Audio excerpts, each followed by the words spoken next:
Bonjour les enfants de Dieu dans le monde entier, que le Seigneur vous bénisse. Moi je m'appelle Maman Lissi Mwangi. Aujourd'hui j'ai senti la joie de partager la parole avec vous à propos de la foi et la parole de Dieu. Suivons ces vidéos ensemble. Aujourd'hui nous allons partager à propos de la foi et la parole de Dieu. Vraiment je prie que le Seigneur puisse nous donner la force de lire la parole de Dieu chaque jour. Quand nous la lisons, elle crée la foi en nous. Parce que dans Romains 10, 17, il est écrit que la foi vient de ce qu'on entend, et ce qu'on entend, c'est la parole de Dieu. C'est-à-dire, quand nous écoutons la parole de Dieu chaque jour, cette parole crée la foi en nous. Et en ayant la foi, nous plaisons à Dieu. Qu'est-ce que c'est que la foi? C'est-à-dire, dans Hébreux 11, 1, la Bible définit la foi. C'est une ferme assurance des choses qu'on espère et une démonstration des choses qu'on ne voit pas encore. C'est ça la définition de la foi. C'est-à-dire, on a la foi, nous espérons, nous avons demandé quelque chose à Dieu, nous sommes en train de croire que nous l'avons déjà reçu sans avoir vu cela. C'est-à-dire, nous nous abandonnons totalement dans les mains du Seigneur, sachant que lui-même est celui qui va nous accorder ce que nous avons demandé. Alors, la Bible dit que le juste doit vivre par la foi. Quand nous prions, nous devons considérer que Dieu a déjà écouté nos prières. Et nous laissons ce travail-là de résoudre les problèmes au Saint-Esprit. Nous nous appliquons à la foi. Et maintenant, la foi, elle est vraiment comparée à la monnaie. Aujourd'hui, si j'ai beaucoup d'argent, je peux acheter des voitures, des maisons, je peux payer de bonnes choses à mes enfants. Mais parfois, en achetant cela, je peux même acheter quelque chose que je peux perdre dans un jour, dans une semaine, dans des années, parce que j'ai acheté juste pour plaire peut-être à ma convoitise, peut-être pour me comparer à quelqu'un d'autre.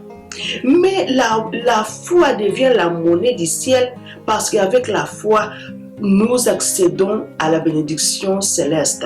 Les anges de Dieu nous conduisent sur le bon chemin. Nous pouvons être dans le besoin de chercher le travail. La grâce de Dieu, la faveur de Dieu nous aide à trouver un bon travail.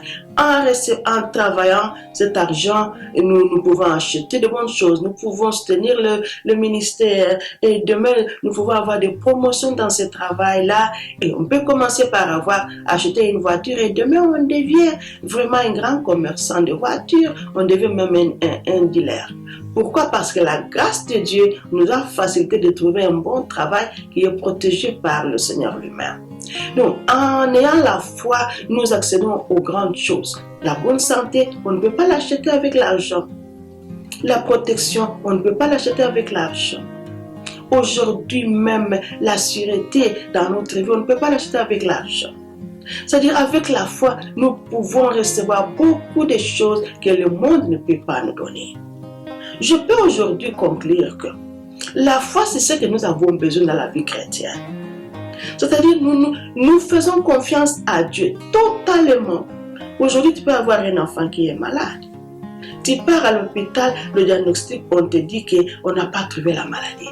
Mais l'enfant est malade. Qu'est-ce qu'il faut, ma bien-aimée?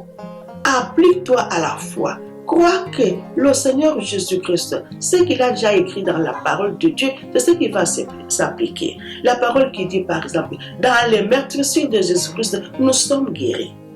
Alors, le médecin n'a pas trouvé le remède pour mon enfant. Le médecin a diagnostiqué, il a trouvé que mon enfant n'est pas malade. Et mon enfant n'a pas de microbes. Mais ma foi en Christ peut sauver cet enfant-là. Ma foi en Christ, en considérant simplement la parole de Dieu que j'ai lue dans la Bible, mon enfant peut être sauvé. Parce que l'homme ne vit pas simplement du pain, mais il vit de toute parole qui sort de la bouche de l'Éternel. C'est par là que je suis en train de finir ces vidéos et vous invitant à vous appliquer à la parole de Dieu. Lisez la parole de Dieu, mangez la parole de Dieu, incorporez la parole de Dieu dans votre vie, dans la vie quotidienne. Chaque jour, vous verrez que vous ferez des exploits. Que le Seigneur vous bénisse et prochainement, nous pourrons encore parler sur la différence entre la visitation du Saint-Esprit et la rencontre avec le Saint-Esprit. Merci beaucoup, que le Seigneur vous bénisse. Shalom, shalom.